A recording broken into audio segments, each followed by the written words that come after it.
Alleluia. Mbola misaotra an'Andriamanitra indray tsika, mbola ahafahantsika indray fampahery amin'ny alalan'ny tenin'Andriamanitra amin'ity fotoana ity. Alohan'izany anefa dia andeha isika hivavaka hametraka izao fotoana izao eo am-pelatanan'Andriamanitra. Ray masina tsara indrindra mbola misaotra anao indray izay mbola nomenao fotoana ahafahana mbola indray mihaino ny teninao amin'ity fotoana ity. Sokafy ny fo am-panahinay ahafahanay mandray ny teninao, sasao amin'ny ranao ny penséanay, ny fonay ny être-nay rehetra satria masina ny teninao.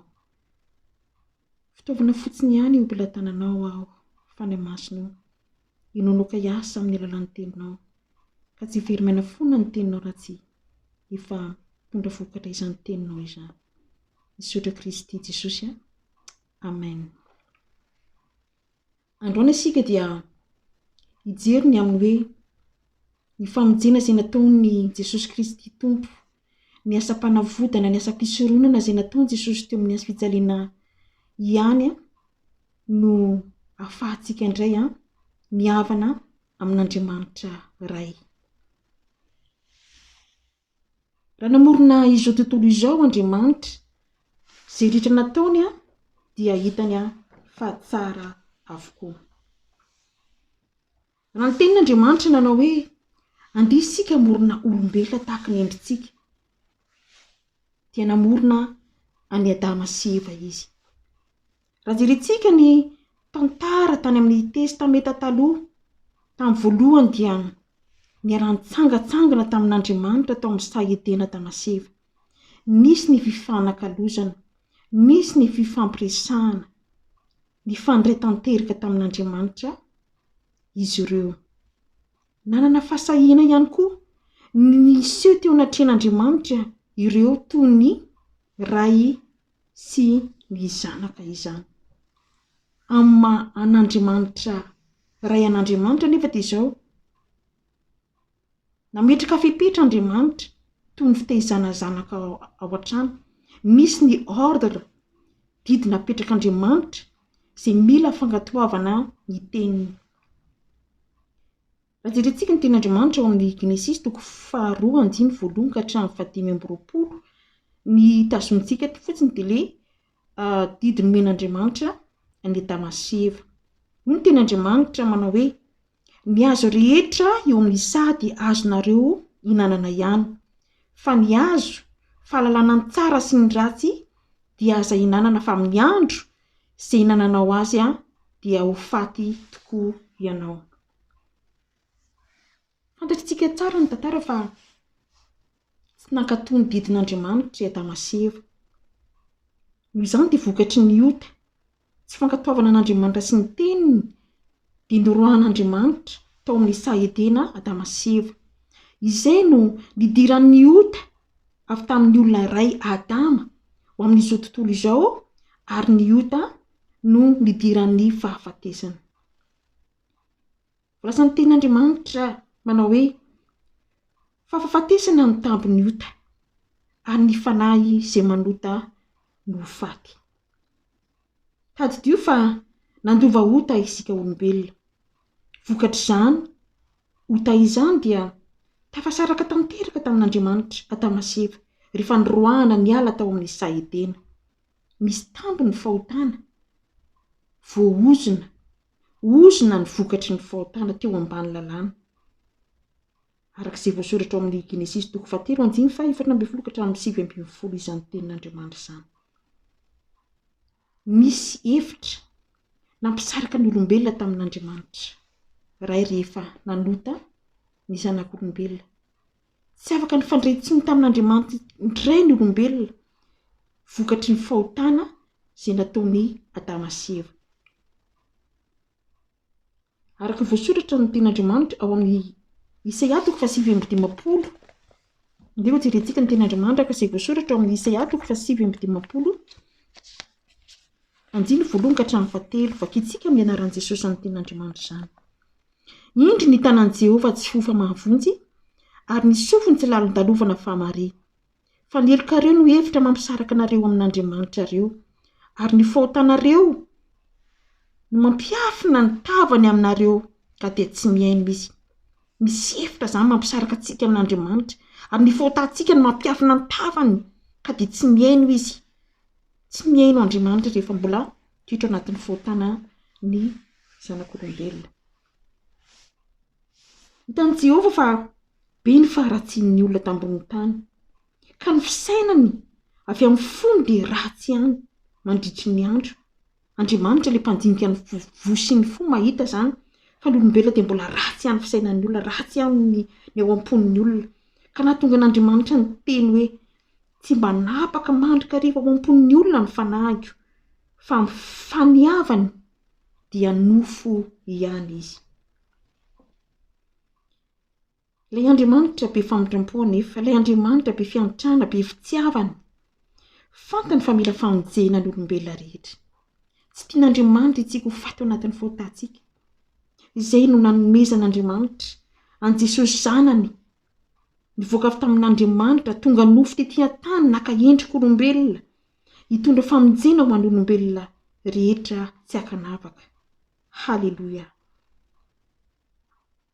Tonga Jesosy hanatanteraka ny iraky ny ray mba hahafahany fanan'Andriamanitra mitoetra ao am-poniny izay mino azy sy mandray azy.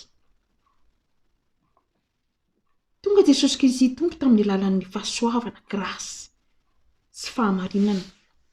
Araka izay voalasan'ny ten'Andriamanitra dia jerentsika ao amin'ny Jaona 1:7 manao hoe fa ny lalàna dia nomena tamin'ny alalan'i Mosesy, fa ny fahasoavana sy ny fahamarinana kosa dia tonga tamin'ny alalan'i Jesosy Kristy.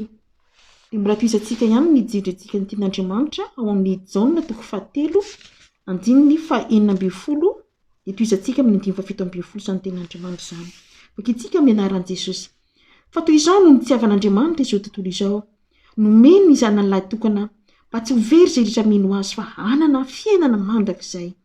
Fa Andriamanitra tsy naniraka ny zanaka ho amin'izao tontolo izao, hanamelika izao tontolo izao, fa mba hamonjeny izao tontolo izao. Amen. Nanatanteraka, nankatoy ny iraka, nampanaovin'Andriamanitra ray azy Jesosy. Na dia tsy nanota aza izy, sady tsy nisy fitaka teo am-bavany. Fa noho ny fitiavan'Andriamanitra, asenao ny fitiavan'i Jesosy asenao, dia maty hamonjy antsika Kristy. Araka ny tenin'Andriamanitra manao hoe fa fony mbola mpanota isika dia maty hamonjy antsika Kristy. Nanatitra fanatim-panorenan'i Jesosy hanamasina antsika. Nanolotra ny miaino faty Jesosy noho ny otaka sy noho ny otanao. Nalatsa ny rany ho fanavotana, famonjena asenao. Ny rany Jesosy no manamasina antsika. Ny rany Jesosy no manapaka antsika, manasaraka antsika amin'ny mpanota, amin'ny ota. Fa raha tsy misy ny rahalatsaka ny ten'Andriamanitra dia tsy misy ny famelan-keloka. Noho ny voalazan'ny ten'Andriamanitra ao amin'ny eo jerentsika ny anaran'i Jesosy, Petera 1:1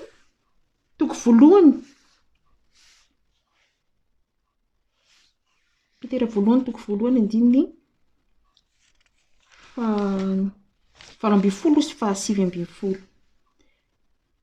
Fa fantatrareo fa tsy zavatra mety simba tahaka ny volafotsy sy ny volamena no nanavotanareo tamin'ny fitondran-tena-dala izay azonareo tamin'ny idin-drazana, fa ny rasoan'i Kristy tondrany zanak'ondry tsy misy kilema ary tsy misy petipetina. Amen.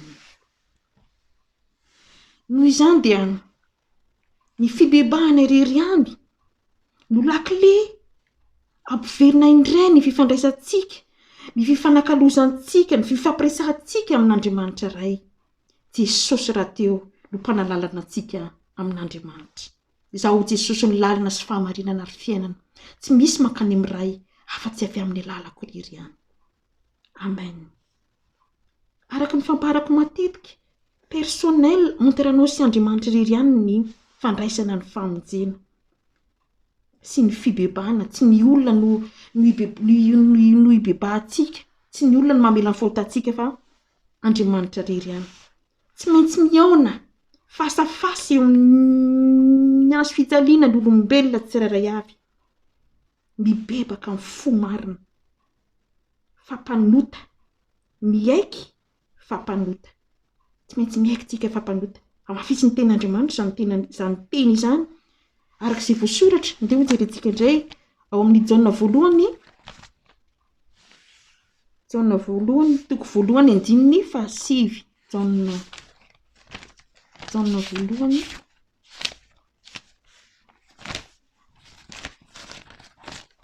jerentsika ny anaran'ny Jaona voalohany toko voalohany andininy fahasivy. Vakitsika amin'ny anaran'i Jesosy amin'ny ten'Andriamanitra izany. Vakitsika amin'ny andininy fahavalo mba hampasava azy kokoa. Raha hoy isika tsy manana ota isika dia mamita tena ary ny marina tsy ao anatintsika.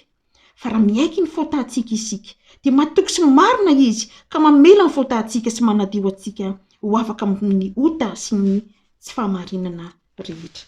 Amen. Ary rehefa mibebaka amin'ny fotsika marinantsika, miaiky fampanota dia izao, mandray am-pinoana koa ny asa-panavotana sy ny asa-pisorona izay vitan'i Kristy teo amin'ny hazo fijaliana. Fa finoana no hanamarinana antsika. Arak'izay voasoratra, jerentsika ny bazy amin'ny ten'Andriamanitra foana izany, ny ten'Andriamanitra izay ambara. Arak'izay voasoratra ao amin'ny Romanina toko 7 dia indray ho jerentsika ten'Andriamanitra arak'izay voasoratra ao amin'ny Romanina toko 7. Vakitsika amin'ny anaran'i Jesosy, Romanina toko 7 andininy faharoa amby roapolo ka hatramin'ny fefatra amby roapolo. Dia ny fahamarinana avy amin'Andriamanitra amin'ny finoana an' Jesosy Kristy ho an'izay rehetra mino fa tsy misy hafa, fa samy efa nanota izy rehetra, ka tsy misy manana ny voninahitra avy amin'Andriamanitra. Nefa amarinina maimam-pona amin'ny fahasoavana izy noho ny fanavotana izay ao amin'ny Kristy Jesosy. Rehefa nino isika, rehefa nandray ny famelan-keloka avy amin'Andriamanitra isika dia namarinina tamin'ny finoana an' Jesosy Kristy tomponsika. Amen. Tsy ao amin'ny nofo intsony isika. Tsy ao amin'ny nofo intsony isika fa ao amin'ny fanahy. Ny fanahin'Andriamanitra no mitoetra ao anatintsika. Fa izay rehetra an'i Kristy Jesosy dia efa nanombo ny nofony sy ny faniriany sy ny filany teo amin'ny hazo fijaliana. Ny rano Jesosy dia efa nanamasina antsika arak'izay voalazantsika teo aloha. Dia efa nanasarika antsika tamin'ny mpanota, nanasarika antsika tamin'ny ota. Mpanota nanasarika antsika tamin'ny ota. Tsy ao amin'ny ota intsony isika fa izao ny rano Jesosy ny efa nanamasina antsika. Ny rano Jesosy ny efa nanadio antsika ho afaka amin'ny ota sy ny tsy fahamarinana rehetra. No hamarinana tamin'ny finoana an' Jesosy Kristy tomponsika. Amen. Rehefa tonga zanak'Andriamanitra isika dia izao koa, mitoetra ao am-pontsika ny fanahin'ny zanany amin'ny alalan'ny fanahy-masina. Arak'izay volazan'ny ten'Andriamanitra ao amin'ny indray jerentsika ao amin'ny Galatiana toko 4 andininy 9 manao hoe amin'ny anaran'i Jesosy. Ary satria zanaka ianareo dia nirahan'Andriamanitra ao am-pontsika ny fanahin'ny zanany miantso hoe Aba Raio. Amen. Fanahin'ny zanany mitoetra ao anatintsika. Fanahin'Andriamanitra mitoetra ao anatintsika. Ka fa tsika miantso am-pasahiana Aba Raio. Amen. Manomboka eo dia izao. Rehefa nandray an' Jesosy isika, rehefa nandray famelan-keloka avy amin'Andriamanitra marina isika dia izao. Andriamanitra dia fanahy. Manomboka eo dia ny fanahin'Andriamanitra no mifandray amin'ny fanahintsika. Fanahy no mifandray. Manana firaisana amin'Andriamanitra isika noho ny amin'ny rany Jesosy. Jerentsika indray ny ten'Andriamanitra ao amin'ny Jaona voalohany. Jaona voalohany, toko voalohany. Indray ten'Andriamanitra ao amin'ny Jaona voalohany, toko voalohany andininy 7.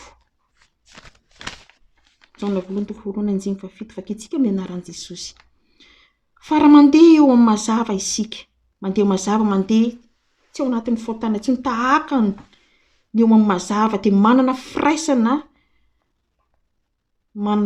aminy isika ary ny rano Jesosy zanany no manadio antsika ho afaka amin'ny ota rehetra. Amen. Ny rano Jesosy zanany manadio antsika. Manana firaisana amin'Andriamanitra isika rehefa voadio ny rano Jesosy. Ny fanahintsika mifandray amin'ny fanahin'Andriamanitra. Amen. Mana fahasahina ihany koa isika isehona tren'Andriamanitra satria efa voasasa ny rano Jesosy. Tsy misy fanamelona intsony fa izay rehetra amin'ny Kristy Jesosy. Tsy misy fanamelona intsony izay rehetra amin'ny Kristy Jesosy. Efa olom-baovao tsika, efa olona afaka tsika, efa voasasa ny rano Jesosy ny fotantsika. Mana fahasahina isehona tren' Jesosy tsika. Mana fahasahina isehona tren'Andriamanitra tsika. Tsy misy manameloka tsika intsony satria efa voasasa ny rano Jesosy tsika. Amen. Ary amin'ny fotoana iantsoantsika n'Andriamanitra izao, mamaly antsika Andriamanitra. Manomboka misy le fifandraisana, misy manomboka le fifanakalozana. Antsoy aho, teo valiko ianao. Famaly, mifampiresaka. Asa miverina indray le fifanakalozana rehefa vita fihavanana tanteraka amin'Andriamanitra isika. Ary amaranantsika izany ten'Andriamanitra izany dia hoy ny ten'Andriamanitra. Faranantsika amin'ny ten'Andriamanitra izany ten'Andriamanitra izany manao hoe ao amin'ny Hébreu 7 andininy Hébreu 10 azafady andininy 4:11 sy 7:12. Bakitsika amin'ny anaran'i Jesosy. Izao no fanekena ataoko aminy rehefa afaka izany andro izany ho Jehovah dia ataony eo am-po ny lalako sady soratako an-tsainy dia ho koa izy ny fahotaniny sy ny heliny tsy ho tsarovako intsony. Haleloia. Ary efa misy famelana ireo dia tsy misy fanatitra noho ny ota intsony satria efa vita ny Jesosy teo amin'ny azy fijaliana ny famelana ny elo tsika rehetra. Haleloia. Efa voavita fihavanana tamin'i Jesosy tsika. Ny rano Jesosy ny fanana masina tsika. Ny rano Jesosy ny fanana dio antsika ho afaka amin'ny tasin'ny tsy fahamarinana rehetra. Ny rano Jesosy ny mampihavana antsika amin'Andriamanitra iray. Sarobidy izany rano Jesosy. Ataontsika tsy rampana ny famonjena izay vitan'i Jesosy teo amin'ny azy fijaliana. Tena sarobidy izany. Fanamasina hitahirantsika tsirairay avy. Afahantsika mifandray amin'Andriamanitra tsy tapaka. Aoka tsisy anontonana fifandraisantsika amin'Andriamanitra intsony. Fa sambatra ny ten'Andriamanitra izay madio mampifahizina tan'Andriamanitra. Madio foantsika, madio efa voasasa ny rano Jesosy tsika. Fanamasina hitahirantsika tsirairay avy milalazany ten'Andriamanitra izany. Misaotra iray masina tsara indrindra. Misaotra amin'ny fitiavanao anay iray io. Tena tianao izay. Tsy tianao ho faty amin'ny fahotana izay. Tsy tianao izay ho faty amin'ny fahotana. Tsy tianao izay ho very any amin'ny elo. Fa tianao izay andova ny fiainana mandrakizay. Ho an'izay rehetra mino anao sy matoky anao.